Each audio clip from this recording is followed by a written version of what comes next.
Same. Well, I mean, other people did it a lot. I mean,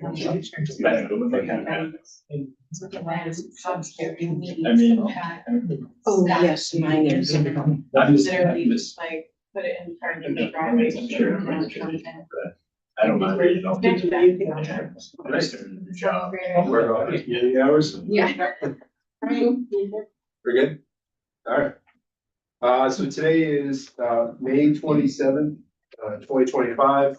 The time is now 7:04 p.m. This meeting of the, Northborough Zoning Board of Appeals is being called to order. My name is Paul Teckenferry, and I am the chair of the Northborough Zoning Board of Appeals. This open meeting of the Zoning Board of Appeals is being conducted in person and remotely, consistent with Chapter 2 of the Acts of 2023 relative to extending certain COVID-19 measures adopted during the state of emergency. All members of the Northborough Zoning Board of Appeals are allowed and encouraged to participate either in person or remotely. The Acts allows the ZBA to meet entirely in person and remotely so long as reasonable public access is afforded so that the public can follow along with the deliberations of the meeting. The public is encouraged to follow along using the posted agenda unless the chair notes otherwise. Members of the public who wish to view the live stream or the recording of this meeting may do so by going to Northborough Remote Meetings on YouTube via the link listed in the agenda. Ensuring public access does not ensure public participation unless participation is required by law. This meeting will feature public comment. Members, as I call your name, please respond in the affirmative. Jack Carney. Yes. Jeff Grabowski. Here. John Marr. Susie Sizlika. And I, Paul Teckenferry, and also here. Staff, when I call your name, please respond in the affirmative. Lori Connors. Yeah. And Terry Underwood. Terry Underwood, sorry. All right. So first up on the agenda is a public hearing to consider the petition submitted by Todd and Jody Chapin for dimensional variance from a maximum height requirement for an accessory building to enable construction of a 2.5-story detached barn located at 8 Moore Lane, map 8, parcel 36 in the residential A zoning district. Todd, are you here? Yeah. Okay. So you can just kind of hop up there. So if you want to just kind of give us sort of an overview of what it is you're looking for in the project and what exactly variance you're looking for is. Okay, Todd Chapin, 8 Moore Lane. We're looking for a dimensional zoning variance on the dimensional requirement of minimum 1.5 stories. We're looking to extend it to 2.5 due to the site. There's a lot of very big up and down ledge topography, as you can see on there, and it if it was a 1.5 story, it'd be locked right into the roof kind of thing. So also, I don't think it violates the spirit of the law in any way. And there's certainly no abutters are affected. There's nobody's within 300 feet of the house where you can see it, and certainly doesn't have any other extreme violence. It's just a vertical variation is what we're looking for to 2.5 stories. Okay. So I mean, it looks like for the most part, the barn is 1.5 stories. Is there like a basement? Yeah, it's essentially a basement. It's a lockout. The way the topography goes down, the idea is to have a shop in the basement area, and then you walk your ground level on the front of that barn is the office area. Okay. So it's really below there is a walk-in basement essentially, but because the ledge goes down, it's exposed on either side. Okay. And then, so Lori, I guess the question for you, this is probably more a Bob question, but like, isn't the minimum height 35 feet for a structure, or like we don't do stories, right? We do in our zoning bylaw have a dimensional requirement that says that accessory structures like barns and garages have to be 1 story. Okay. So is the variance then for allowing basically an additional 1.5 stories? That is correct. Okay. And then what is the total finished square footage of the structure? You know, It's 40 by 32.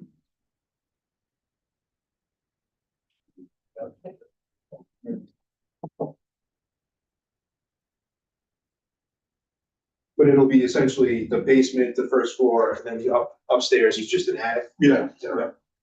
Okay. I think I have that listed. Okay. Sure. Um. Does anyone have any questions? Will this structure be connected to your septic system? No, it's just it's kind of a man cave and a workshop. So you said that the ledge is on both sides. Is the ledge west to east, on the west and the east side, or? It's on, yes, west and east, so it's on the front sides of it. This is gonna sort of fit in Exactly, the middle. the front from the driveway It's just the west is side. ground level, is the west side. Okay. And the east side, north-south is the two low sides. That's All the right, way the so, ledge is. so you're pretty much accessing more, it seemed like you were accessing more from the north side, but the south side's more towards the house, correct? Yeah. So, see the north, the access is in the front section. Right here. Well, it's gonna be a deck and come in this way, Okay, but that's on the deck is on the upper level. and the two sliders? The sliders are back here, looking out this way. Okay, that's it. And this is lower, but there's a deck, this level is higher, a deck and then the front entrance. So there's no drive-in, so you can drive a No. vehicle into the, No, there's no driving. thank you. Laura, was there any staff questions or comments?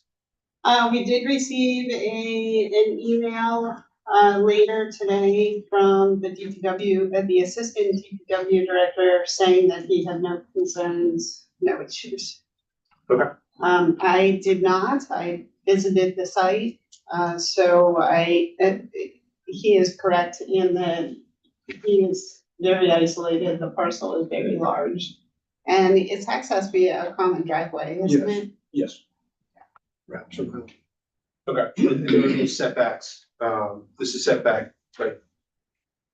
So I guess, so the one question I have, right, is what is considered the front of the property here, right? Because to me, it looks like what is facing north is the front side, right now. It's No, where he has his frontage. Frontage is down on more. Warren Lane, it's okay, So large. this is his property. So this is kind of hard to see because it doesn't have a locus that kind of explains, but driver goes over here. this is within his side setback. Okay, So this would be his rear. gotcha. Okay. Are there any other? Yeah, Mr. Chair.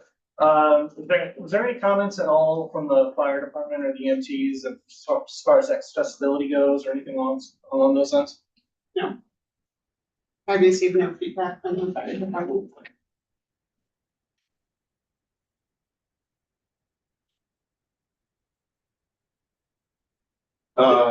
And he is fully compliant with his setback requirements. Okay, So when we're looking at this, we're looking at the hardship due to the topography. But we're going straight up, so where's the hardship? I guess that's where my trouble is. If we're just giving extra space. Am I missing? Well, I think and correct me if I'm wrong, so I think you're saying that there's only so many places for you to build this. And because of the rocks and the outcropping, there needs to be a basement. Yeah, and there wouldn't be any, like Flav's getting older, he's gonna come over, but you have to go way down, to get in, if he was down in that little step in the hole. You have to go way around and almost be inaccessible, so. And because the basement constitutes one story, Right, yeah. and you don't want just an underground. Right, layer. you'd be looking right at the roof, and it'd be very, very difficult access to come down and around.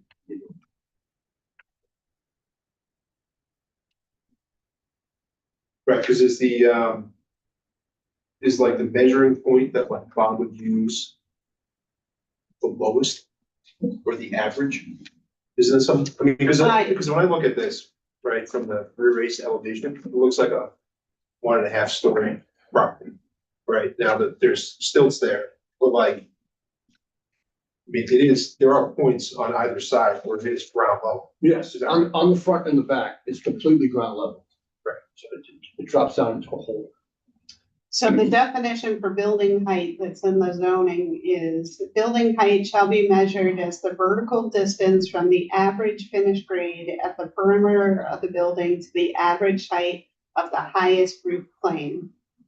Building height shall not include spires, cupolas, antennas, or similar parts of structures which do not enclose potentially habitable floor space. So the average grade is much higher than the lower point in C, because it's an average of the front and the back are at that, at the porch level. Right. It's sort of because of the level in the side. So, well, the average height, the height is well below 35. Right, so the height of the building is what, 35 feet? So So 35 feet from the lowest point. it's below that. I can't remember the exact figure. Because the average grade plane is really in here somewhere. So it's just the distance from there to here, not there to there. The calculate it's 32 or something. But it's below 35. Yeah. Right. Because the average base elevation is much higher than the basement level. So there is a sheet that has the dimensions on it. Yeah, that's right.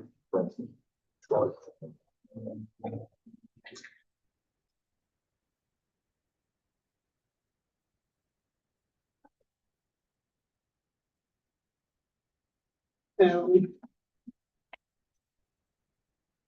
8, 12, so that's 20, and the midpoint is 6. Only 6 feet, But that's not showing the average grade. 7 feet. 27 feet tall is, well, of course, it doesn't have the finished grade on there. Yeah. But it's approximately About the top is the 27 feet. pretty good. You can see average of the roof line. Oh, the average of my board. Okay.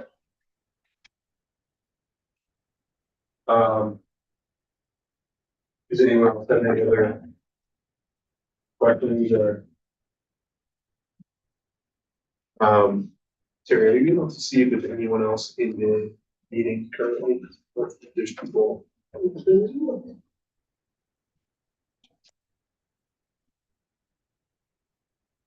I'll have to get out of this. You guys have any other questions or comments?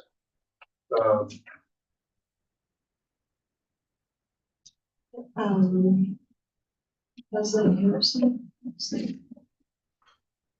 Was it? They're Greg and Leslie with their hands on things. Okay, so this is a public meeting. If there's anyone in the audience, or online, if you can please raise your hand, and press star 9 on your phone.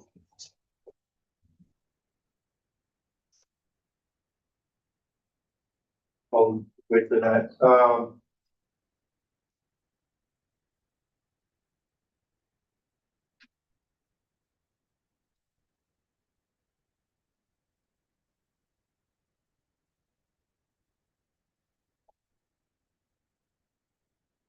It won't have any bathrooms in it. No, It won't have any plumbing.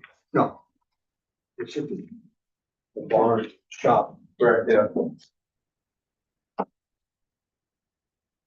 And really, it's the part of the shape of the rock that causing the town to have to measure from the lowest point.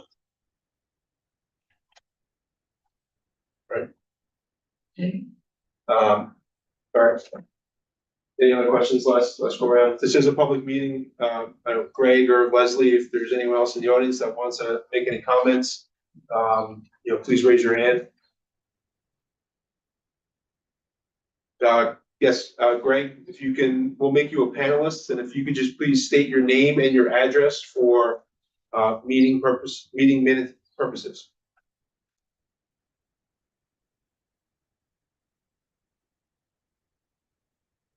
You're able to, yeah, there he is. All right, Greg, if you could just unmute.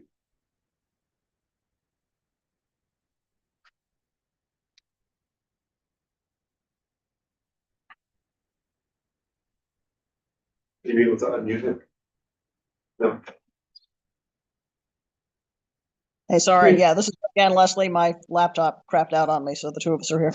We don't have any questions. We've been in touch with Todd. We have no questions. We're just here being nosy. Oh, okay. Great. Thank you, though. Thank you. All right. Anyone else have any other comments or questions? Sir, do you have anything else to add? Gone over everything. Okay, so, you'll probably close the public hearing, we'll we'll discuss it later on, we'll make a vote, and then, you can touch base with Leslie, Lori, about our decision, and then if it's approved, then you can speak with Bob, then you can go through the proper process there. Okay, This is welcome to stay. and you're welcome to stay too. Oh, if you want. All right, thank you. All right, so you guys wanna make a motion to close the public hearing? Make a motion to close the public hearing. Second, Okay. All those in favor? you need to appoint us as voting members. Was that? Oh, yeah, sorry. Jack and Jeff, you guys are now voting members for everything today. Got it.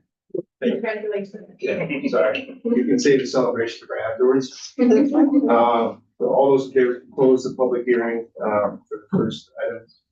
Aye. Aye. All right. So moving on, next order of business is a public hearing to consider the petition submitted by Antonio Hamid for a dimensional variance for the placement of an accessory structure gazebo within the side yard setback on the property located at 208 Whitney Street, map 36, parcel 24 in the residential Z zoning district. Hi, how you doing? Good, how are you? Good, I'm doing well.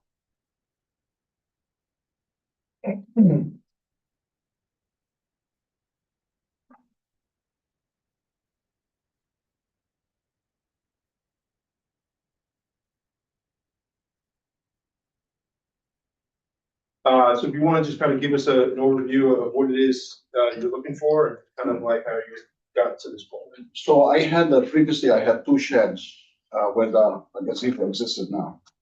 I took down the two sheds and, I decided I'm gonna, replace it with the dish. I had the water problem. They've been coming from the berm behind my house and from the street, and they were flooding my backyard. So those sheds, they were getting flooded with water. And they getting dissolved from the bottom. The roof is gonna collapse, so I decided to take them down for safety reasons, kids playing in the yard. And I decided to build a gazebo just for the family and neighbors, friends, hang out. I don't realize the setbacks is supposed to be 15 feet on the gazebo. And, and this is what I'm applying for hardship. The hardship is, one, because the water and two is too close from the back. If I'm gonna move up that 15 feet, it's gonna be in the middle of my yard where all the water settle. And so my yard right there, I did the gazebo right there. So the water is getting flooded, my yard's getting flooded water here. If I move at that 15 feet, that gazebo is gonna be right in the middle. So I'm gonna be forced to raise my yard and all that water is gonna flood back into the house. So I was forced to push it back all the way to the edge of the property. I spoke with the neighbors, which you guys have letters from all the neighbors. They are okay with it. They signed it. And this is what I'm asking for the variance. Okay, so I think there was a note from Bob here. So can you kind of sort of just take us through the timeline in terms of, I I think that you had gone to see Bob to ask him about the, Was- putting up a pavilion. Was it He Chris? gave us- Was it Chris before Bob? I never, in the beginning, I spoke with Chris. Okay, Yeah, sorry, it's Chris, another Bob. Who's Chris? Chris Lund, I guess. Yeah, Oh, he's yeah. the assistant. Oh, okay. Yeah, and after I spoke with him, like within a week or so, I heard he left North Carolina. Yeah. I spoke with him about building the gazebo original. And he says, no, you cannot do that, you gotta need a permit. So as homeowner, I didn't realize that in my mind, if I take the two sheds and replace them with the gazebo, that's okay. And this is the miscommunication between me and Chris. I didn't realize that, even though I took the sheds, I have to get a permit for it. So what in my mind is, sorry, I'm a little nervous, I never done that. In my mind is, if I kept the sheds, I need a permit. If I took out the sheds, I don't need the permit because the gazebo is gonna replace the sheds. So how big were the sheds relative to the new So- size of the pavilion? So roughly there were two of them, actually, I supplied them with my intent, they were in there. They're roughly like around 10 by 12. Two each. Okay, They were 9 feet high roughly.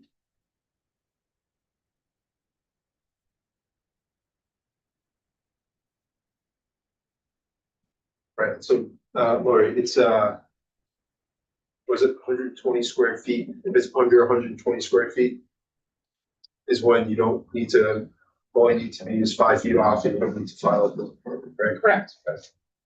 All right, so then I guess so I'm just trying to walk through the timeline, right? So I mean, this is something that Bob would have given the applicant, right? Correct. Right. So Bob makes a determination and says, sort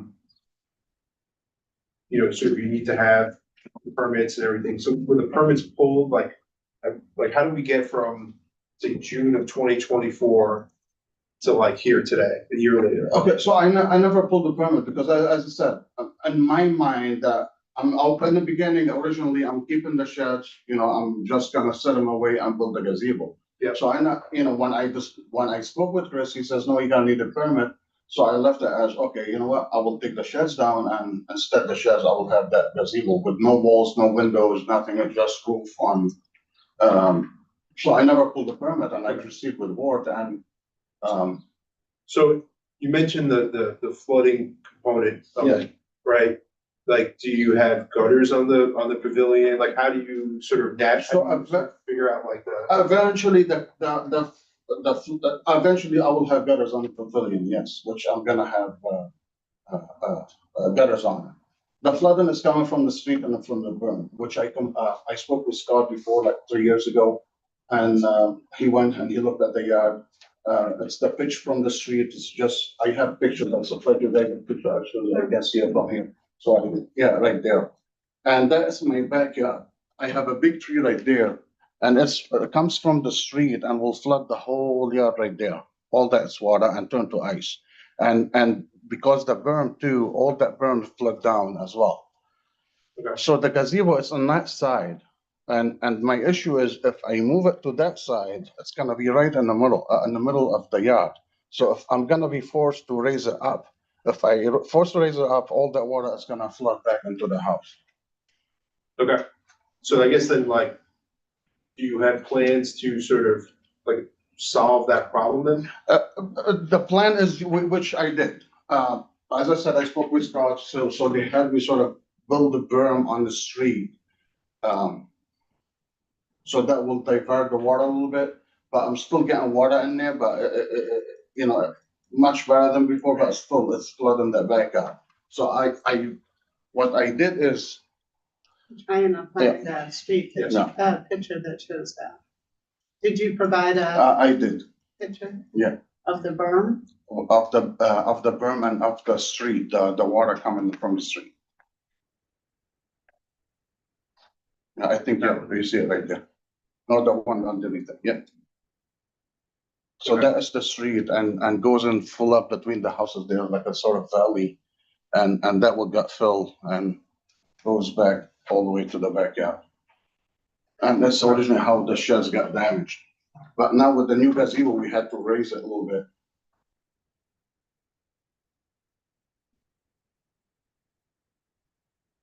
So this is the before picture, or is this the after? But this is before. Okay, so. When did you start the project? Start project, I think August of last year.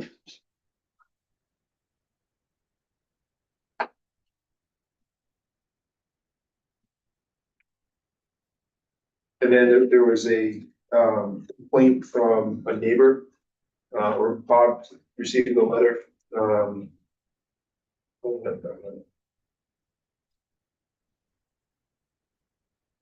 And then in September, you received a stop work order from Bob, all from right. Bob, Yeah. yeah.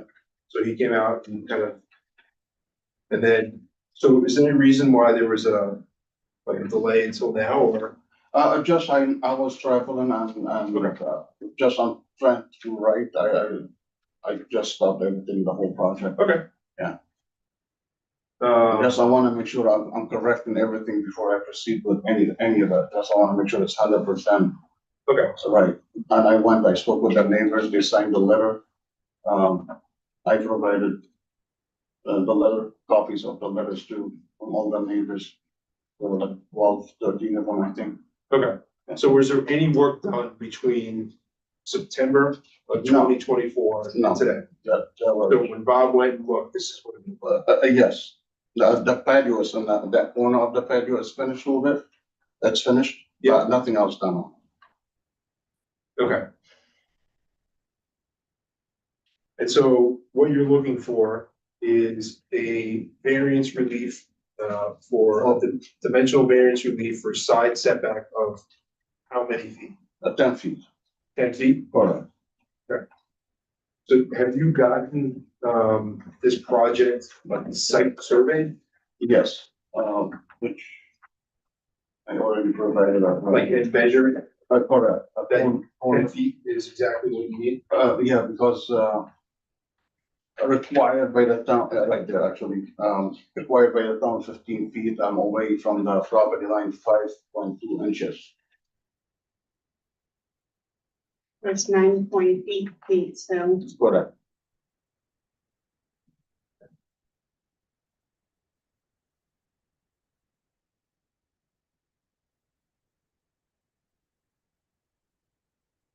Um,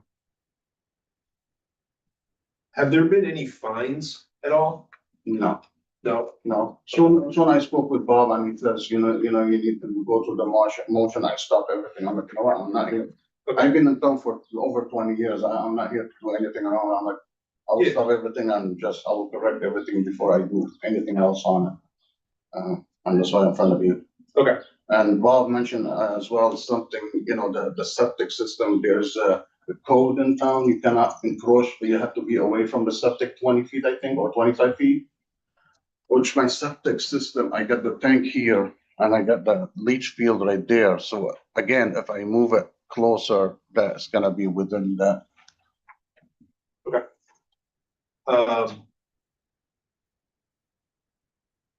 Laura, did you guys have any questions or comments? Did Bob have any? No. No. Anyone on the board have any? This question is for Lori. Is Bob concerned at all about the patio with the impervious structure or surface with the water, or do we? is that- well, I believe you did the retaining wall as Correct. part of this project. So Correct. the point of doing the retaining wall is to in part address your drainage problem. Correct, exactly, yeah. All right. So we don't have to worry about the patio. I No, don't think so. I visited the It's just, site on, Friday, yeah. Thursday, I think it was. And, the pictures actually portray the way it looks today. Okay, Right, so I guess like, just to follow up on Susie's point, like one of Bob's comments in this thing is the structure is located in ground one section only, District 3, installation of construction require an award recharge based on 15% increase to impervious surface worksheet. This was never established in violation, right? So, You will still have to demonstrate to him that you are infiltrating the stormwater. Mhm. So that will be a calculation that you'll have to supply to him. I already did. I supplied it to him, and I think you have copies as well as that as well. I had Cornerstone do it as well.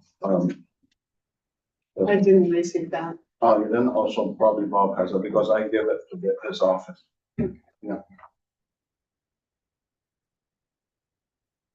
okay. Um,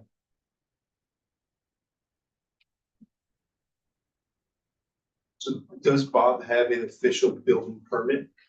Or that hasn't been issued yet? Because he, I don't think we issued that yet because he has to wait, because right now he's got a zoning violation. Gotcha. So he can't issue the building permit until after the zoning violation is resolved. Correct. are there any other Madam questions? Chair.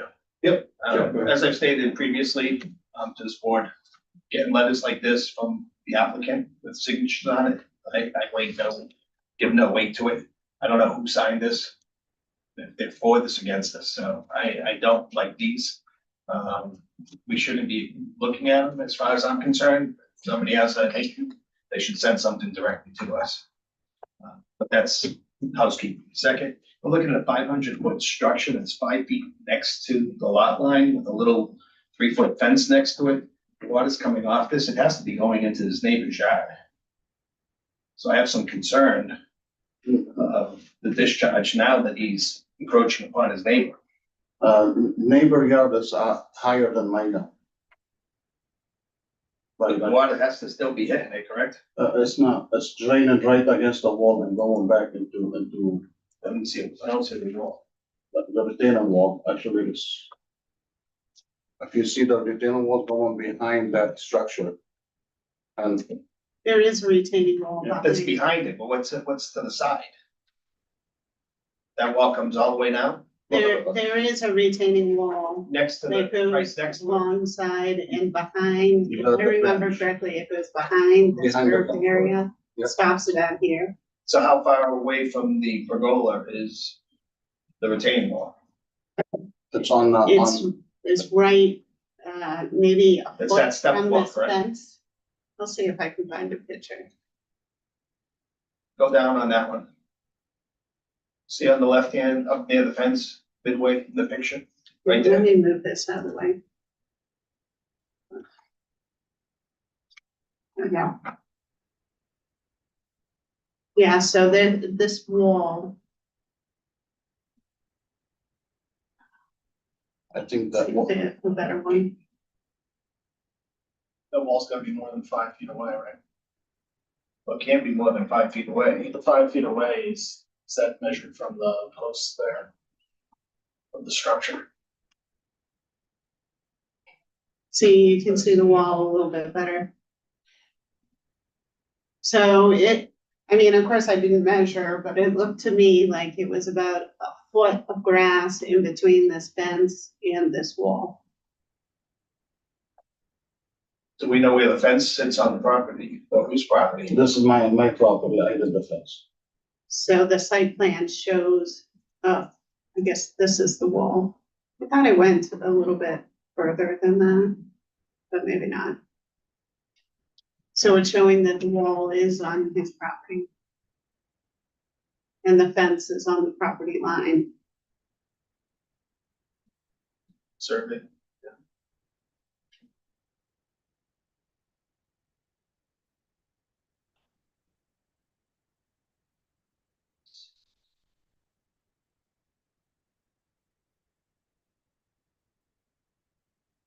Um,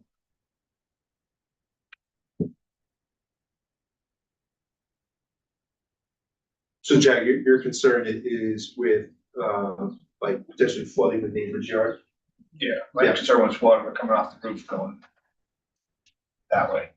Yeah, I mean, I think like, given the fact that there is flooding in the yard already, the fact that you're adding that big of a pavilion with the patio, like there needs to be some sort of like recharge area that even if it doesn't crest like the 15%. So, I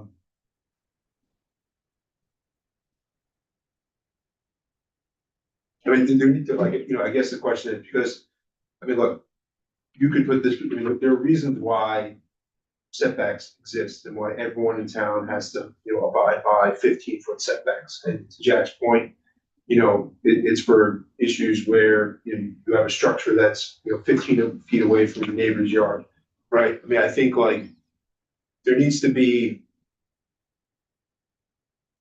and given the fact that there is a history of flooding in the yard, I do think that there will need to be some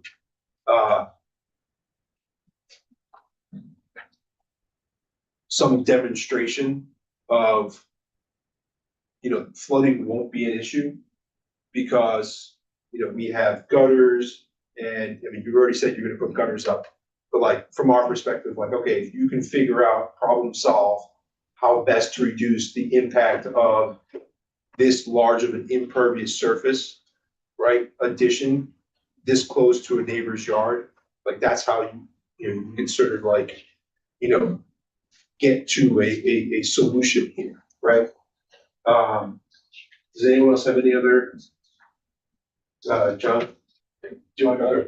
I was just gonna tag on to what he was saying, because even though you have a good relationship possibly with your neighbor, like assuming that you do, like say you sell your house and they sell their house, like we don't know what the relationship's gonna be in the future with the pergola, you know what I mean, situation. Okay. So you gotta think about that.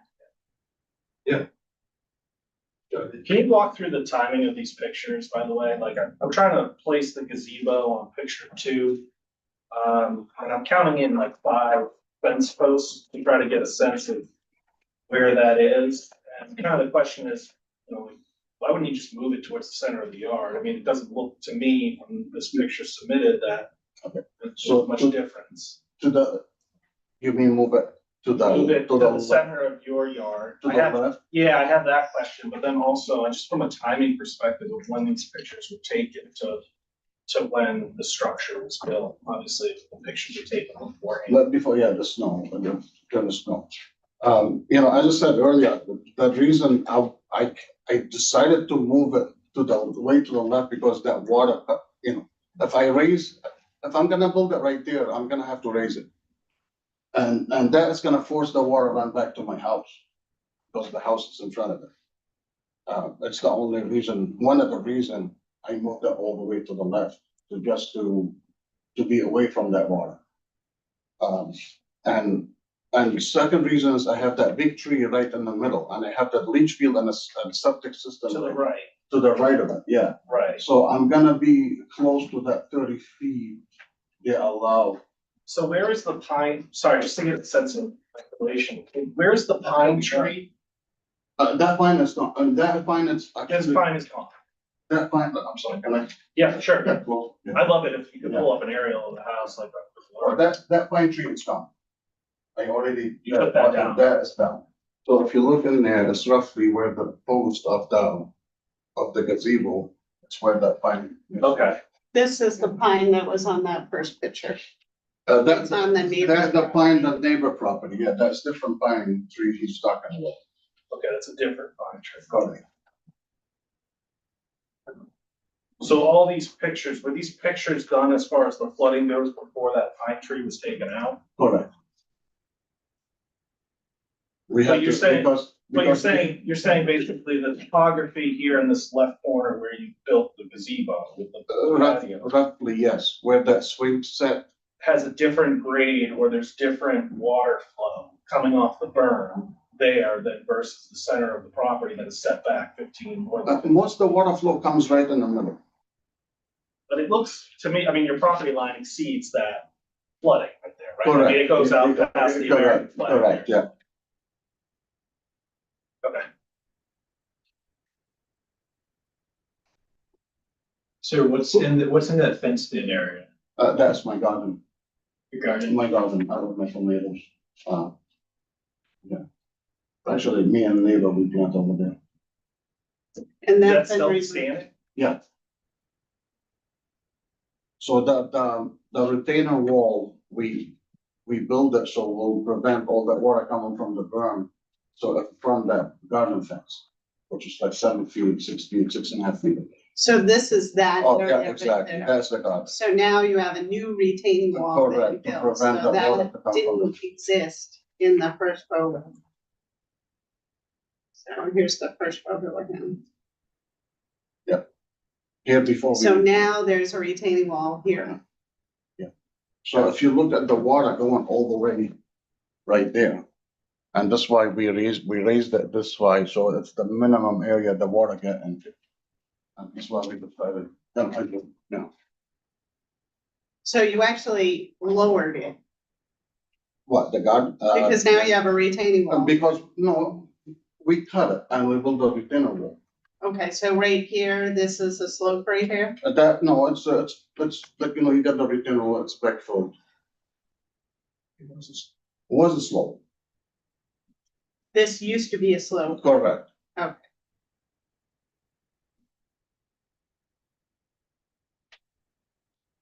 What happened last week with the significant rains we had? Are you Actually, getting any water What, in your?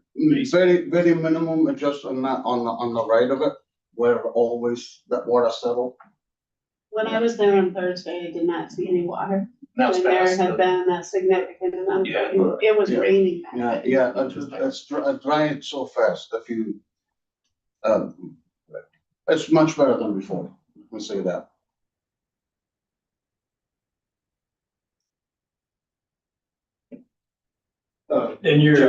Thanks. In your application, you mentioned something about the soil was loose and granular. In your backyard, does that have anything to do with the positioning of the gazebo?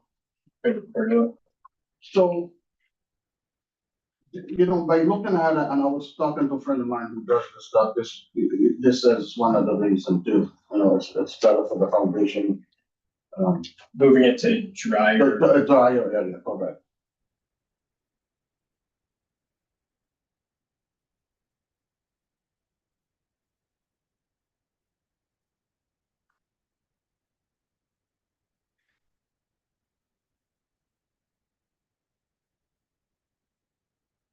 What do you have on the other side of your backyard? I saw some sheds over there. Some other- In the back, Yeah, in the back. yeah, a garden, yeah, I have a plastic shed, a garden tools and stuff like that, yes. But would there be enough space over there to put something like this? No.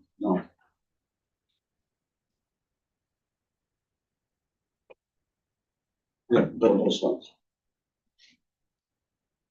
I think the other thing too, Jeff, is like for septic was on that side. Yeah, and the septic system on that side, too, and Michigan. And John, there's a. Yeah. I mean, it looks like you can definitely see the burn in the back, the height differential there. Which is not actually part of this property. But, and then in terms of like. Does seem like it's sort of a front to back. Sloping property. But I think to the point of having such a large impervious surface this close to a neighbor's yard. I would like to see something. Put there to mitigate that impact. When were these pictures taken? I'm sorry, because Those like probably 2 years ago, 2 years, yeah, then it was built last summer. that was built last year, Did yes. you get any pictures over the last winter? No, I did not, no. Because I was in communication with Scott, so I took pictures of email it to him and stuff, so that's why I had those pictures from right. Because some of these pictures are your neighbor's yard, right? Like your neighbors, You can see, yeah, you can see. kind of looking in toward your. Correct, yeah, my other neighbor property too is higher than my property, so I'm getting on both sides of it.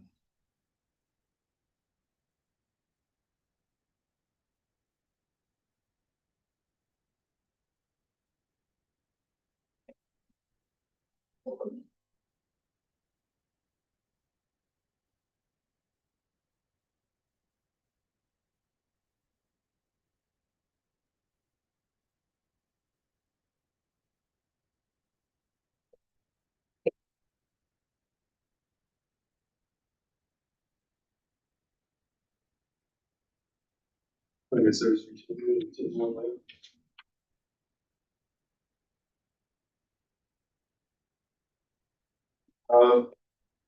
But, this is a public meeting. Can you see anyone in the, no hands, so this is a public meeting, if there, is there anybody in there? Leslie Harrison. Huh? Leslie Harrison. Oh, she's on there, okay. If anyone has any comments or concerns, you can please raise your hand. I'll note that there's no one sitting in public currently. Does anyone have any other questions or concerns? Thoughts?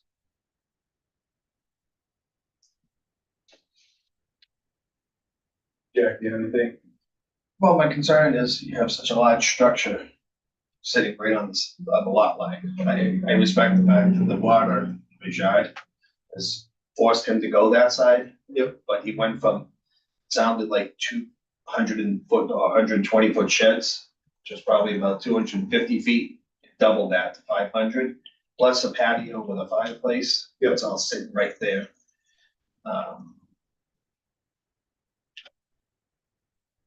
It's a stretch. I see a stretch.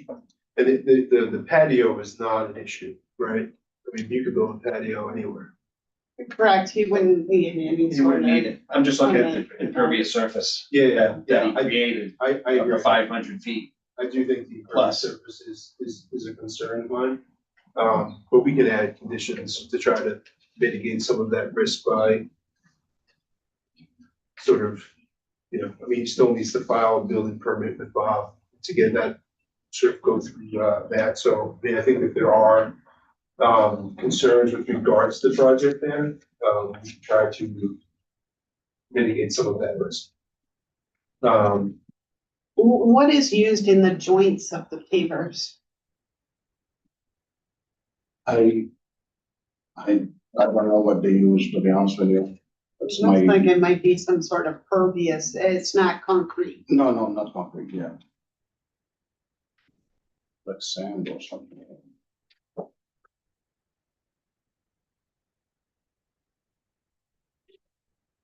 So that should allow the water to infiltrate through.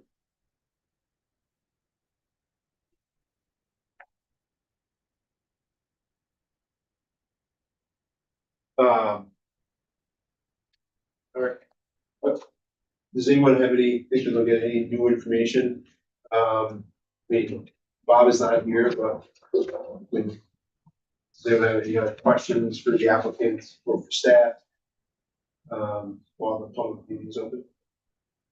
So the reason why you didn't come to the zoning board of appeals prior to construction, well, again, what was the reason for that? I was traveling, You were traveling. yeah.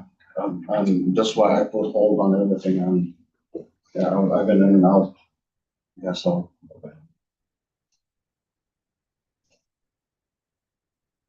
Good.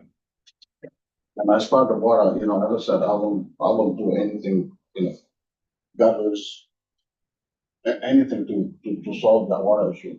That's your concern is,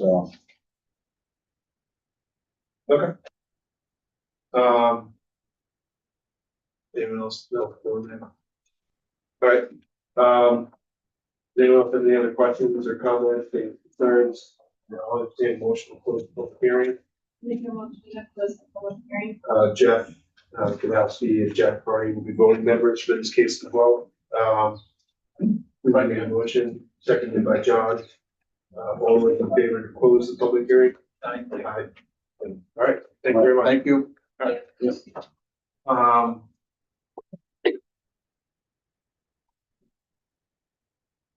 So I think we should start with the first case, if that's okay with everyone. Um,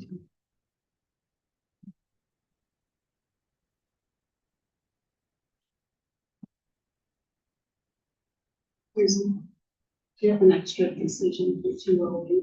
Realize I gave myself two. Yeah. Same. so 208. Yeah. Sorry, 8 more lane, to allow for an additional 1.5 stories for detached barn located at 8 more lane. They would have any comments or questions? I guess I'll go first. That's okay. So it does seem like there is a topography issue in regards to right and left being, sort of the same height, but sort of in the middle is where, you have sort of that dip down. The structure to me on the face of it kind of does look like a 1.5 story barn. I don't think giving the extra space, there's no sewer, there's no water. Guy's barn. And, you know, the measurement, technical measurement is, you know, the average of the low half, so sort of has that ground contact, bottom level basement store, you know. But if he was just building it into the ground, had a basement, it was 1.5 stories, and it was a barn, they would not be, he would not be in front of us, right?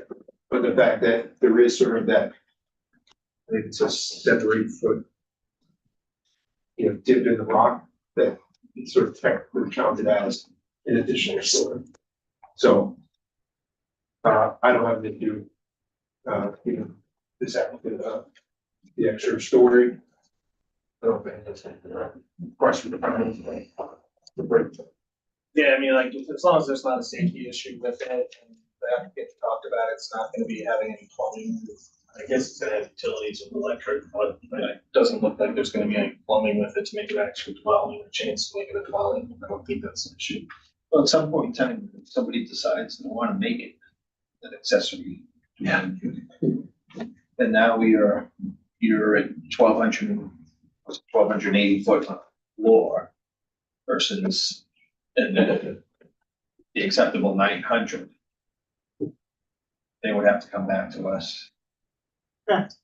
Unless somehow they petitioned off a 900 foot section, is that what they would do? Well, of course, he's not asking for an accessory dwelling. I'm not thinking him, it Consider may that. not be this owner, but the next owner.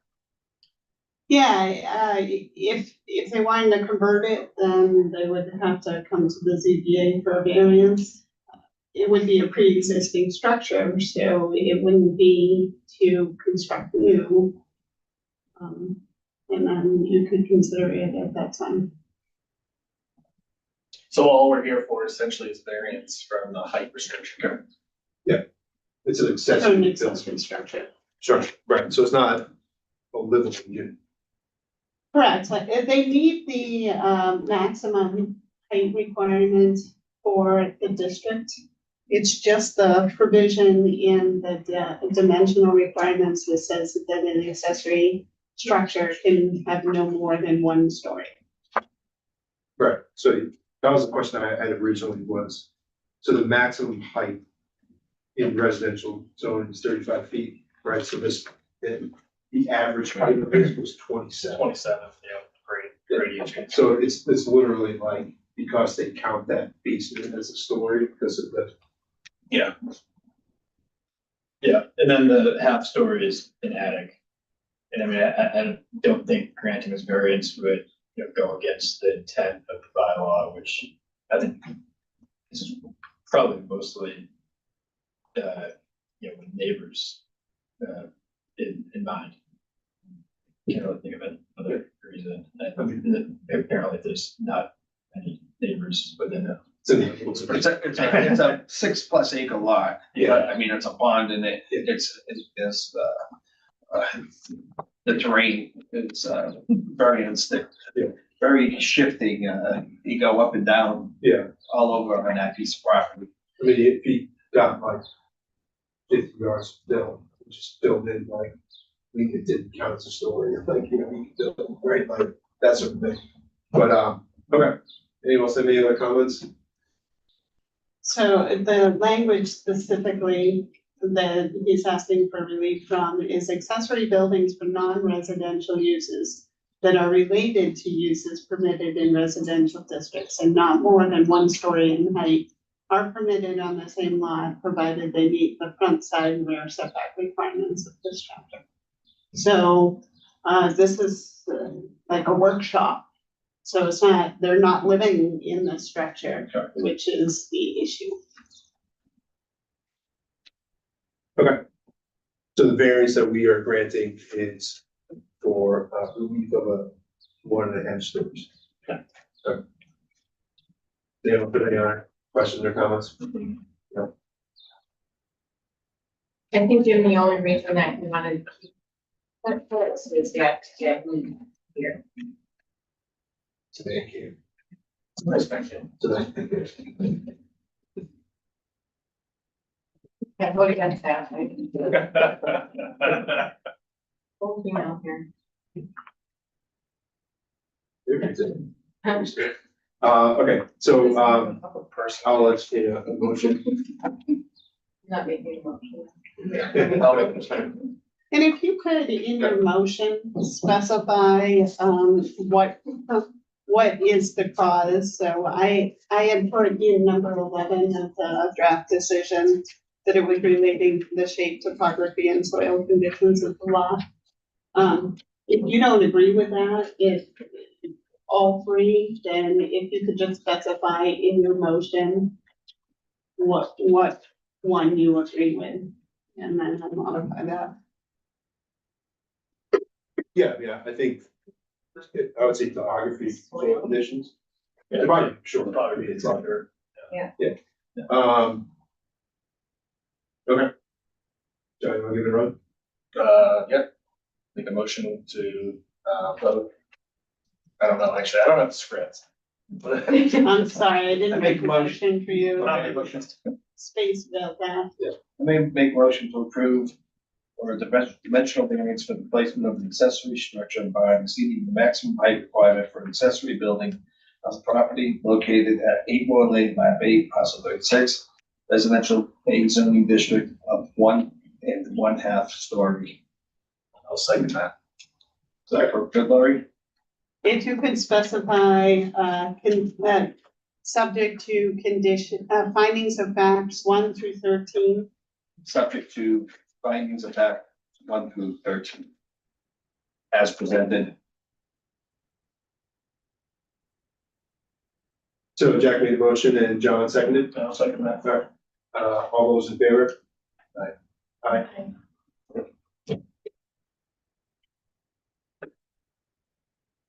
Roll call those.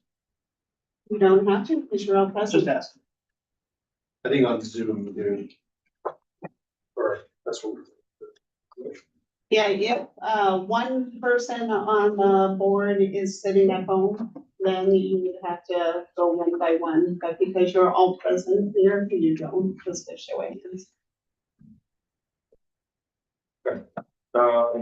So next up. 208 Whitney Street. So the applicant is seeking a variance, would be 10 feet. Does anyone want to go first? I'll go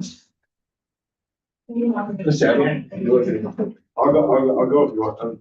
I don't have my glasses tonight. It's not that I'm looking mean. I just can't see. I mean, I guess what I would say is, you know, this is definitely a larger project than I probably originally thought. I think when you see it on pictures and realize the amount of impervious surface that it is changing, and given the fact that the applicant has said that, you know, there was flooding issues and concerns prior to the project, I think does make it an issue that needs to be addressed. Now, can you solve the problem of not having to force the applicant to rip down an entire gazebo and patio? by trying to solve the problem of the additional impervious surface, I think is the question. That's sort of, I'm battling right now. I think you probably can do some recharge gutters, those sorts of things that sort of make it, if you're flooding in your yard, it's solving the problem. You just gotta figure out how to do it. So it's also not a full structure, it's just kind of a gazebo as well. But those are my initial thoughts. I don't know if anyone has any other. I guess what I'm trying to say is, I would be in favor of approving this with some conditions that address those issues. And whether it's specifically, you need to have a couple of recharge areas and gutters. I don't know how to necessarily write that into it, or, but. Okay. Sorry. Is there any other? Joe? Yeah, I mean, I just like the fact of, his reasoning for just building it where he built it was just sake of travel. I have a hard time looking at these pictures and trying to rationalize why he built the structure there versus where his vegetable garden was. And if there's significant drainage issues and there's a garden there, you'd think that the garden would essentially face some sort of deterioration. I just think that clearly he didn't understand the zoning bylaws on his lot, and then came and obviously built a significant size structure, and now is asking for the relief after the fact. The size of it is a concern. I just think it would set a little bit of a difficult precedent, I think, for the board to remove this, based upon the fact that he just went ahead and did it, and then came back and said, okay, yeah, I got, caught, essentially. Yep. And then to the document of the signatures, it's hard to have that validated as well. For the, as far as the no issue from the subsequent neighbors, there's obviously you can't, I guess, notarize it, things along those lines. But what also gives me pause is the letter that was written, essentially protesting the structure built at that point. Right. I would just, don't say John's point about the garden. See, garden is still. Garden is still there, but Yeah. my point is that's area that he could have theoretically built, or could have built the structure. Okay. And if the garden's not washing out, then why would the foundation, if it could have been built there? Okay. If you knew the laws essentially, or the regulations of the zone.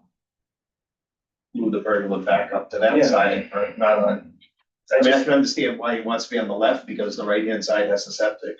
Sure, So of course you're gonna be as far away as you can. sure. But the size of the structure. It's sort of imposing. Sitting right there on the side on that lot line. And then the fact, as John said, that you could have had this on the backside of the property where it is raised up. If you had put the pergola back there, move the garden down. Near the water. I hate to have them spend the money to tear it down and move it, but I think it's a precedent, in my opinion. Yeah, this is a different situation from the one, say, a few months ago, where the people had built a gazebo type structure. They had to get setback from their lot. It was really like a hot dog. Jacob described it as there's a really oddly shaped lot. And I think the situation here is a little bit different because the lot is pretty typical. I think it's really just the water that would constitute this sort of definition, shape, or topography of the water structure. But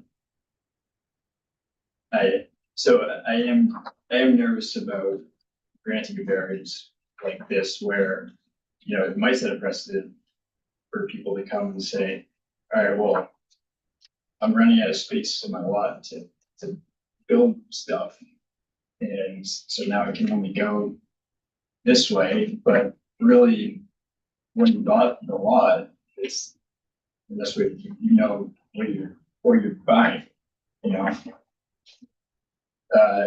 I will say that I think Lori made a good point that she asked about the bonding between the pavers and that, so it might be impervious surface, but it might not be totally impervious. The water might go through there. However, I'm not an engineer, so I'm not sure how effective that is. But and certainly there would be more water running over the pavers as opposed to if they weren't there at all. Okay, so I will say, if, generally speaking, if people are uncomfortable with making a decision on this tonight, or if there are avenues that we could approach before making a, say, denial decision, we could reopen the case back to a public hearing and then reach out to the applicant in between now and the next week. So that is an option, you know, we don't need necessarily have to be forced to make a decision on this case study if we don't want to. Or we can. Something just occurred to me too, because like my lawn sometimes is they don't have a water issue. And if there's like what you were saying about like having more, like sometimes water would be worse with pavers rather than grass, to soak it up. And like, we don't know when and there was a lot of rain last week and there was no water in the lawn, so we don't even know if that's an issue. It's not putting it in the middle, even though he's talked to Scott before, you know what I mean? So like, what's our expert in saying that there is a water problem and then they can't put it in the middle too? But wasn't he saying that maybe the water problem has been lessened by certain things he's done? Did he say he put up some sort of a berm off of Whitney Street? Yes, Yeah. so the photographs, there were several photographs showing water issues from different perspectives. Yeah. So if you look at picture 2, Mhm. you can see the standing water. I mean, granted, the snow would have melted Yeah. in the process of melting, but there's still significant puddling. And then he also showed, picture 4 shows water along the gutter line. I'm not sure if that's again,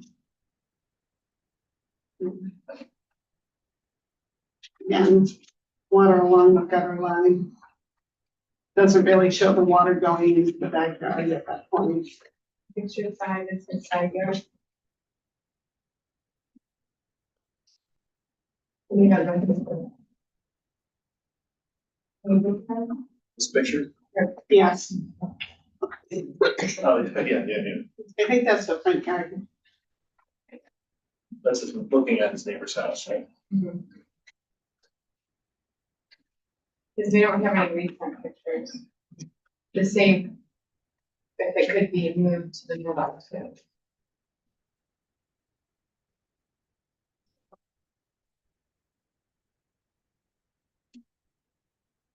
So that goes like to the hardship.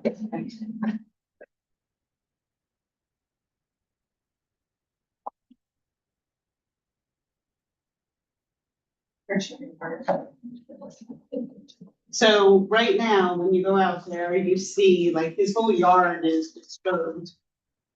So all in here is disturbed earth still. So they may have regraded, I'm not sure, but it's all, you know, clearly there's been work done. You can kind of see on the edge here. There's sand all around where the pavers are.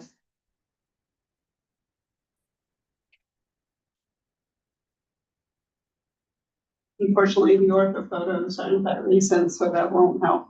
Yeah.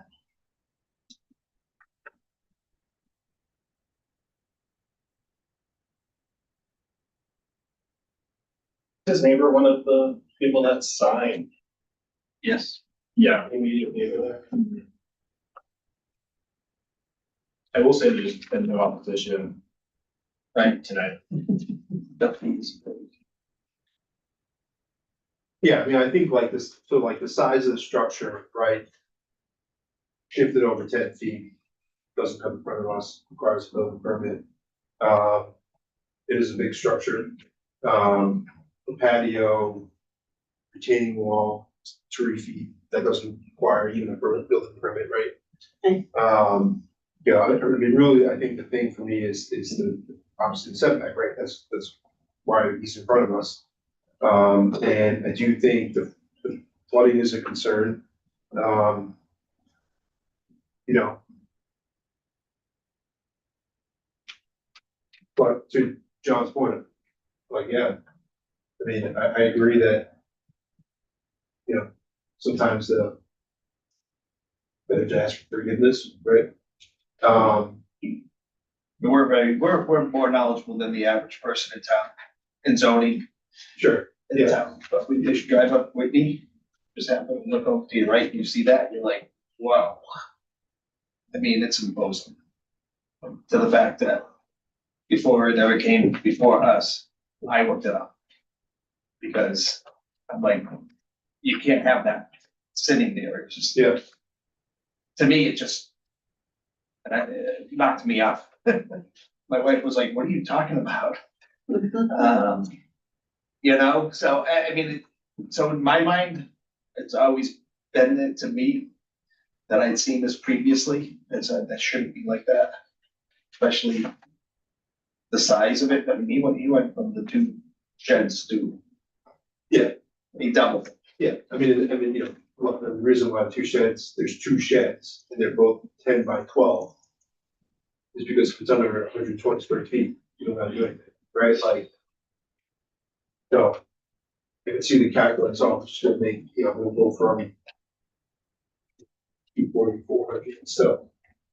Yeah, I mean, I can go either way, but to be honest, like, it's, I mean, if you guys wanna try to, you know, see if there's, I mean, I think the question is that, is there anything that could be done? Because the denial basically needs to fix that.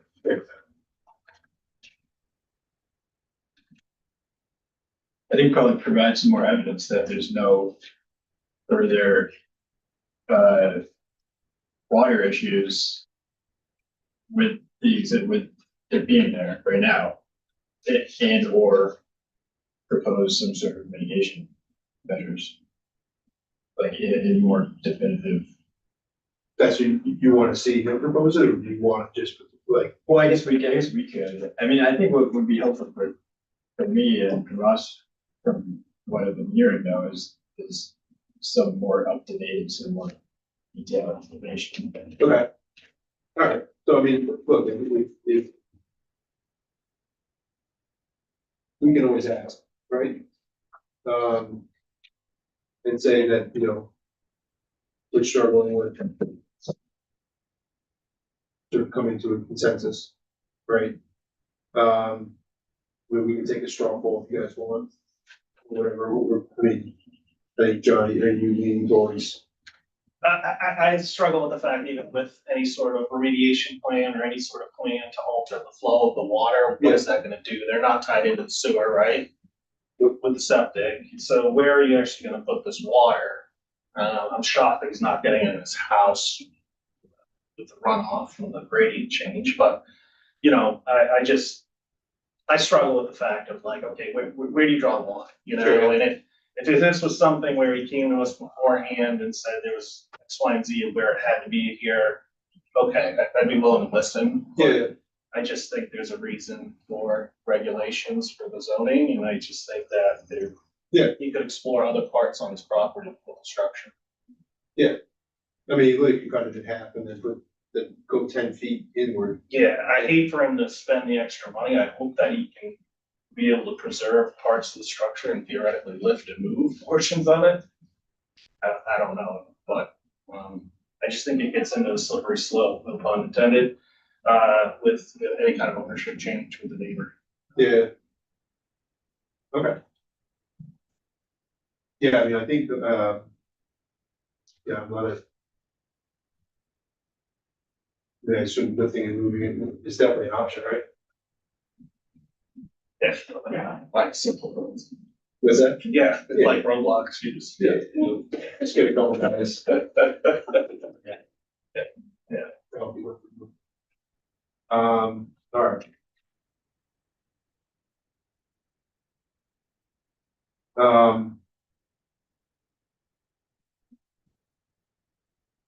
How is the decision written right now? They granted, So I wrote it as an approval. Okay. We also don't, I mean, I didn't include conditions. They, you know, automatically, as part of the building permit process, would have to demonstrate that the impervious cover of the building lot is not increased over existing conditions by more than 15%. So he has to supply that to Bob. Okay.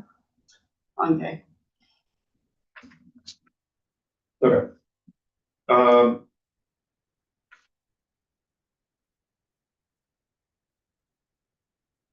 So I guess, John, just to kind of summarize what you were saying. The applicant hasn't provided enough information in regards to the hardship. Right? Yeah. Soil shape, topography, right, like, you know, making the case that this needs to go with It's like, 15-foot setback. right, like why this particular location on this particular lot, which violates the zoning setbacks, Sure. why is that?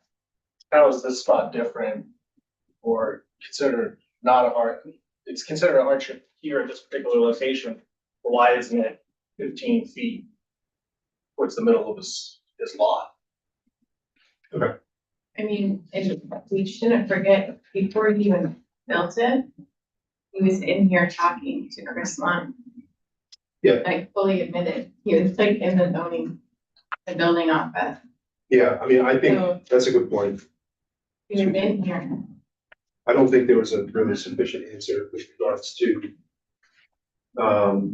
there's the original zoning interpretation form, so I think that was, I mean,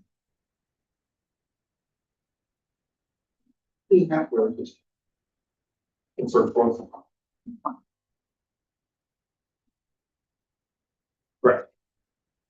I mean, so this one was dated June 6th of 2024. We started in August 24th, right?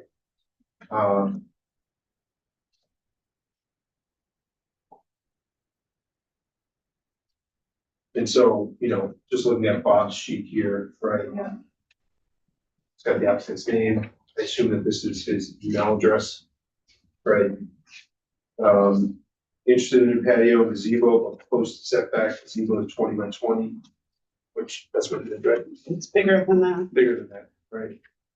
Neighbor willing to provide letter of acceptance, does this need any other approval from the town? That's Bob's words to the applicant. Is the proposed use allowed in the zoning district? Yes, it needs a 15% increase to impervious surface worksheet. 2, it needs a building permit. 3, Concom regulations. 4, minimum side yard setback is 15 feet. 5, certified as-built required before final inspection. So like, you know, to your point, John, like,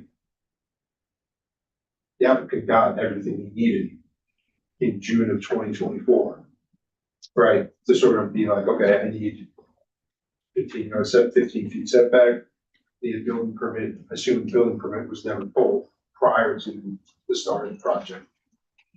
So it's not like there was a,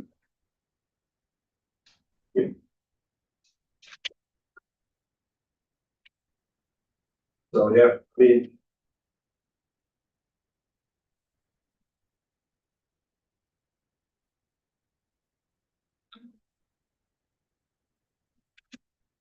We didn't even do those things and then we accidentally put it. Apple. Yeah. if you get it, this, Yeah, it's got soil issues, but shape of the topography, it's the same as every other So, house on the street. I mean, I guess I could go either way, right? I mean, I agree that like, if you guys wanna make a decision on this tonight, that's fine. If you wanna give them an opportunity to sort of come up with a different proposal so that it's not somewhat, heavy-handed, but, I mean, to the point of like, he was given all the information, he should have known ahead of time. Nothing was done, so I can certainly see if people want to make a decision on this tonight. That, you know, I mean, I feel like we're kind of backing Bob up if we, and of course, if we back Bob up. Because Bob gave him all the information, told him what to do, and then it's like, you didn't do what you were supposed to do. You can I'm appeal good with moving it. forward tonight. What's the practice typically when an application is denied as far as the decision goes? Is the decision written up later, listening to the reasons for denial? so the framework for the decision is already written. Findings of facts and stuff like that. The actual, like, what goes into it. Yeah, I just want to make sure, like, if it does get denied, I think we should make sure that we have everything stated clearly on the record why we're denying it. Yeah, so typically it's. Or Lori puts together And then- the exhibits at the. I will, for previous denials, I've added some criteria and tried to wordsmith it as best of my And then size. non-legal mind can We comprehend. have the possibility to go back to Bob and follow everything Bob says, or Bob's on vacation this week. He won't be back till next Monday. What I would So- suggest doing is changing, numbers 12, 13, and 14 to the opposite. So the zoning board of appeals found that, Would not involve would substantial. not involve a substantial hardship. The board found that the relief sought will constitute a substantial detriment to the public good. And the board found that the relief sought may not be given without nullifying or substantially derogating from the purpose and intent of the North Zone bylaw.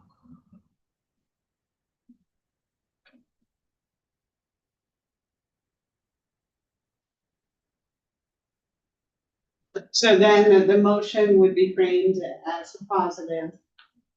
And you would just, if you were against granting the relief, you would vote no. So I think like in the past, what we've done, for like decisions that, like I said, like. The only real thing is like, once we make a decision, we have 14 days to file. Okay, so like, that's why like, I asked for to put together the decision ahead of time so that people have a chance to like go through it. So like I said, like, if you want to take, think about like how you would actually want to phrase it, or, if you want to give a reopen public hearing, like, those are all things I'm willing to do, right? Just, once we make a decision, then the clock starts to tick. So that's 14 days and becomes an automatic approval, right? So, What I would suggest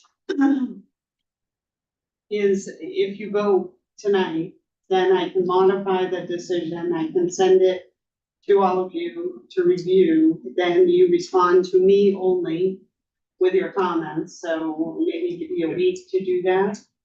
And then, then I would just need Paul to come in prior to the expiration of the 14 days to sign it. so like. Yeah, so from a process standpoint, that's kind of how it works, right? Like. Got it. So I'm open to, I'd rather not rush things. But you guys feel comfortable with being able to sort of do all that, then it's fine as well. And we've done that in the past too, when we've come back. Thought things over. Does it have to be an all or nothing on this in the sense of, like, if you take a look at the picture and kind of the structure in and of itself, and then beyond that is a fire pit? Like, does it, This is only about the structure. Yeah. It has Only about nothing the to do with the structure, so- patio. The patio is not before you. patio is The retaining wall is not before you. Yeah, and it's literally half of the gazebo. So like you said, like, you know, one of the options could be to move. just to shift it. I mean, it's not easy with that, but But yeah, I mean, it's one of these, you know, that's the thing, right? Like, it's an honorable result of him having to do something, right? Bob denied issue a building permit. So yeah, so that is the result of, so like, you know, could you leave the case open or reopen the case and see if there's another option? But again, like, is there anything that could get you to a yes? Because if there's not, then there's no reason to, right? And I don't mean you, but I mean the conversion. yeah, sure. Right? So, yeah, I mean, Laura, do you, like, in terms of like, if a decision is made tonight, do you have any issues or concerns with regards to being able to get the decision out? No, It's on I mean, this is a, accessory structure, so I don't think the bar is lower than it would be if it were, say, a single family house. Yeah. So, I think the detail that goes into it is probably a little less than other decisions that would be afraid. So, I mean, like I said, like, this isn't necessarily I didn't know what was happening. He came to the office, Bob told him what to do. He did not. I can also put No, yeah, a finding of fact, pointing out the fact that he received the zoning interpretation memo telling him what he needed to do on June 4th or whatever, and then he proceeded with construction, pretty much ignoring, the building inspector's letter. And so if that could be a reason for denial. He didn't get the necessary relief before construction. If you want me to add that. I think that'd be good. Because, you know, finding we're required to find in order to grant variance is that the variance would have derogated from the intended purpose to the zoning bylaws.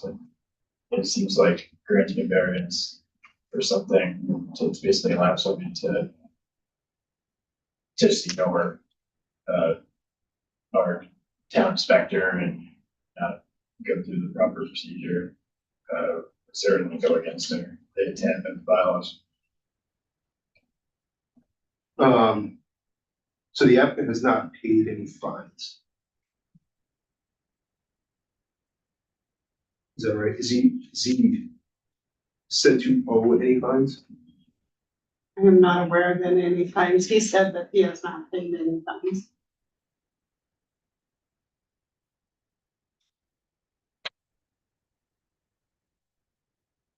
Okay. Right, so so any person in corporation violates or refuses to comply, that's when he pays the fine. So it's only if. Right. So if you deny this, he says no, that's what fines start.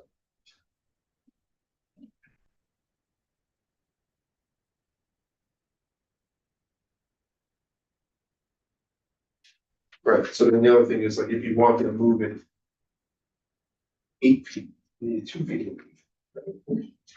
or if you redesign it in some shape or form to be less than 120 square feet, right? So for the setback. Yeah. And for, Yeah, I don't know, but I mean, like, I'm just thinking of the alternatives, I mean, he has, yeah. okay.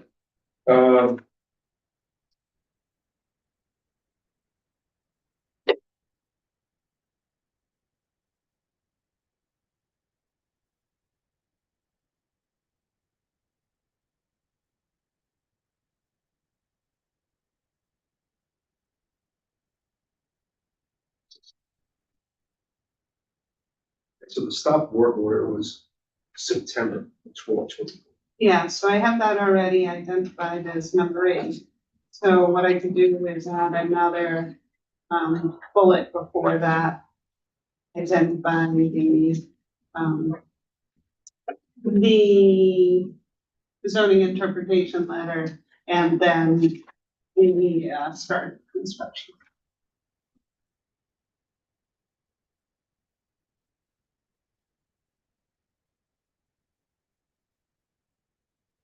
So he got pretty far along in that 1 month.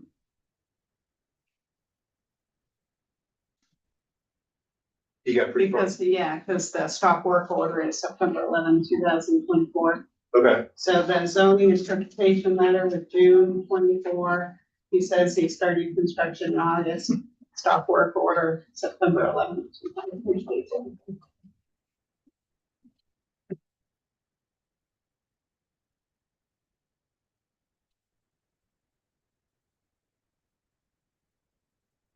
So I would mention that,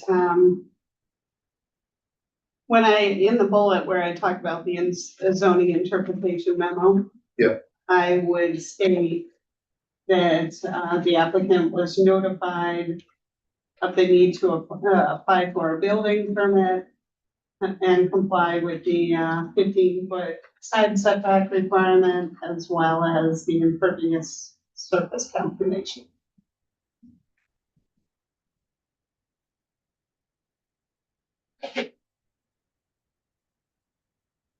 okay.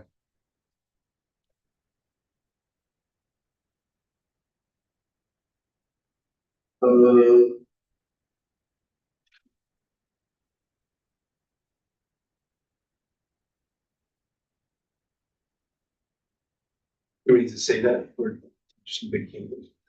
It just, when you make a motion, make a reference to, the amendments discussed. And the addition of, this finding of fact, so instead of there being 14, there'll be 15. So, does anyone have any other comments or questions? Does everyone feel comfortable with making a decision on this tonight? Yeah. Yes. Okay. So I guess when we make a motion, we can just include that we have, findings and facts 1 through 15, and then, the additional amendment, during the art discussion. And then we'll, as Lori said, if we make a decision, we'll send out a draft copy And do that tomorrow. Thursday. Give it an extra day. Yeah, sure. And then if anyone has any comments or wants to add, just make sure you send it to Lori themselves. All right. Does anyone have, yep. Jack, you want to make a motion? I move that Northborough Board of Appeals grant the variance to allow an encroachment of 10 feet into the 15-foot side yard setback for the installation of a pergola per section 7-6-030, table 2, density and dimensional regulations. Table 2, table of density and dimensional regulations in the residential C district of Northborough subdivision for property located at 208 Whitney Street, map 36, parcel 24. And to include the findings 1 through 15 attached. And amendments as discussed. Second. All right, so Jack made a motion to approve the variance, Yes. and Jeff seconded the motion, so we are voting negative. So all those in favor of approving the variance? All those opposed? Okay, so either vote to approve the variance, those nays, all of that. Okay.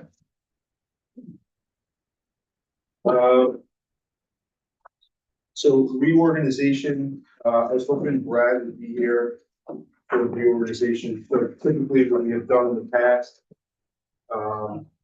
Meaning usually after our first meeting after, April 30th, which is when everything gets reset, because redoing things, so I've been the chair now for 2 years. I mean, anyone wants me to chair, I'll just say. I don't want I don't want to be viewed as, someone who's trying to be the chair just for being the chair. But I think we should be able for Brad to come back so that we have a full floor. I also want to say publicly that, so Jacob Jones obviously is no longer on the ZBA and is now a select board member. It is the select board that will appoint the fifth seat, for both Jack and Jeff. I hope you guys do apply. I think it's been a pleasure working with you guys over the last couple of years, Jeff and Jack, over the last several months.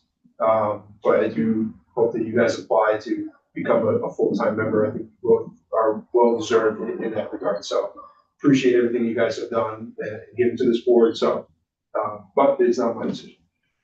Very confusing, having been through it before. Yeah, very glad I don't have to make that decision. So I think we can sort of skip the reorganization. I don't know if anyone has any other comments. So we are looking, we will be looking for, I assume will be a new alternate, if anyone knows of anybody. Is it posted online now for you? It is. Okay. So next up is CBA minutes. Has anyone had a chance to read the? I have to abstain, I was not here. for the meeting. Okay. So.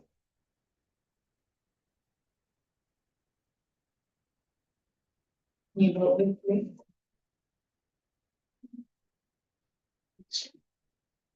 Good question. You guys should be able to vote. Yeah, go. I think you were present. Yeah. You're acting as whole members. So does anyone have any comments with regards to the minutes? Sarah, we should a motion to approve the minutes from the January 28, 2025 meeting. So move. Second. All right, so Jack made a motion to approve the minutes, seconded by Jeff. All those in favor? Aye. Aye. So next meeting, is June 24th and July 22nd. There is a potential that we may have something for the June 24th meeting. That is of some substance, I guess. So if you cannot make it, please let us know. What was the July date?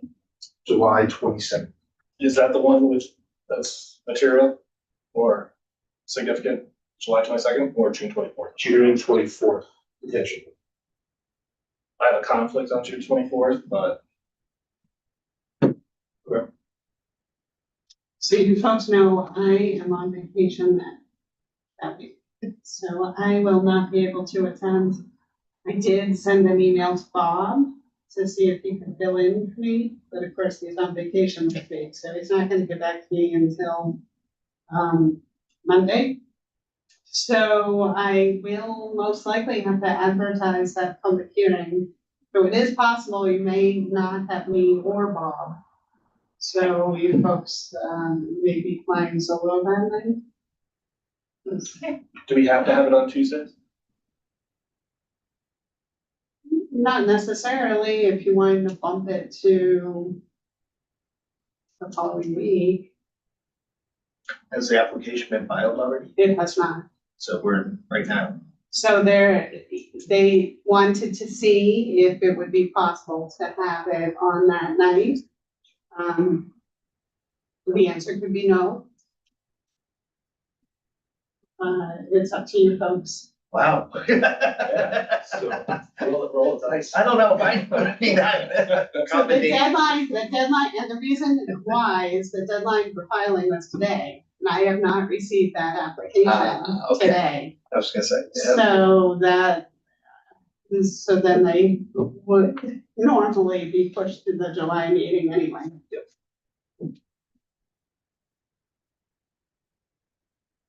So it sounds like, so we haven't received anything. We have not, so it'd be So an we have to- exception we have to to wait. accept a filing after the deadline. Oh, So right now I have nothing on the agenda for that June meeting. So if it So came you in could tomorrow, push it to within the July. 65 days. I'm sorry, If it came in tomorrow, the July meetings within 65 days, so we wouldn't have an issue. So we're, But they're. unless it's a 40B. We, No, it's our executive session, issue that would be coming in. so we may or may not have an executive session in regards to a pending matter. Potential. So I think Lori had reached out about dates next week. Oh, that's fine. So, yeah. we may, my opinion is that we should have an executive session, even if it's just us to discuss.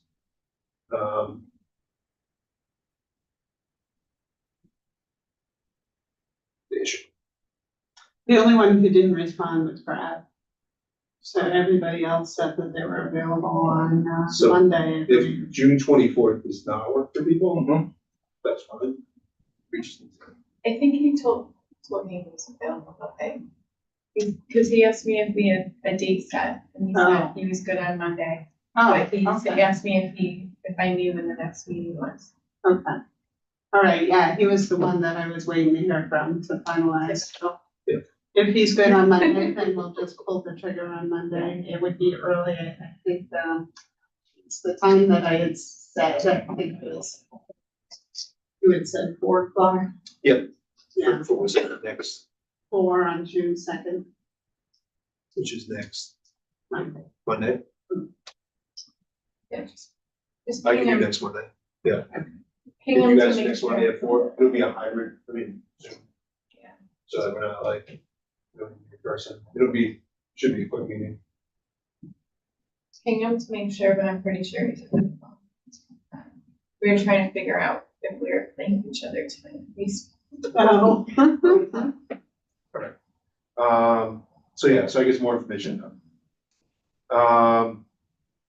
So what are we doing on, June 24th? If we can make the decision on that, you guys want to go forward with June 24th? So I should tell them to go ahead and file? Or you want me to kick it to July? I'd kick it to July if it's my vote, but I mean, I don't know. I mean, is the executive, would the meeting next week help? Would there necessarily need to be another meeting, public meeting?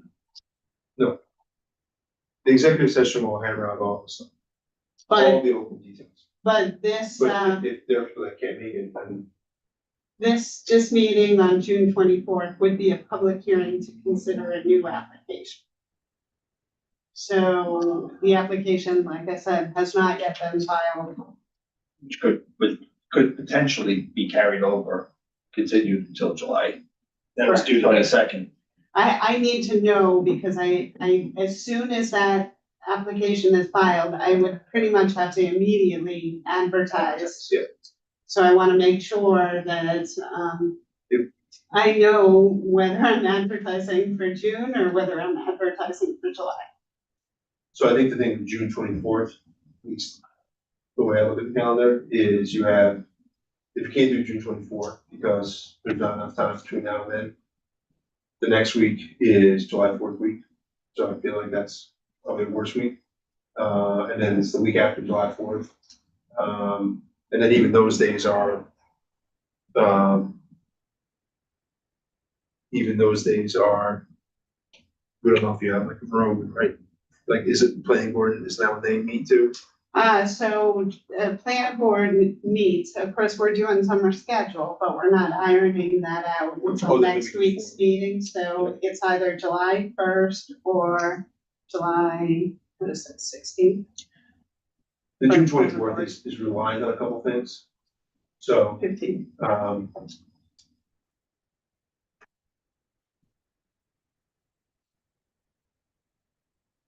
July might be calling from baseball.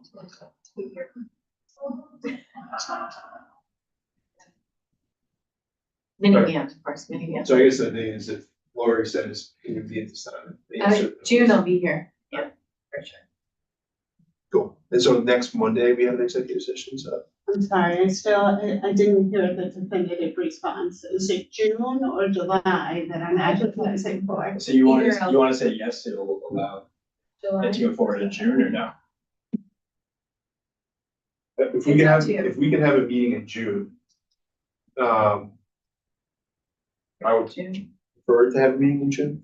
No. But, yeah, John's not here in June. Yeah, but another alternate, right? Well, possibly, we may not have anybody on the board yet, which leaves 5. If somebody has a July conflict.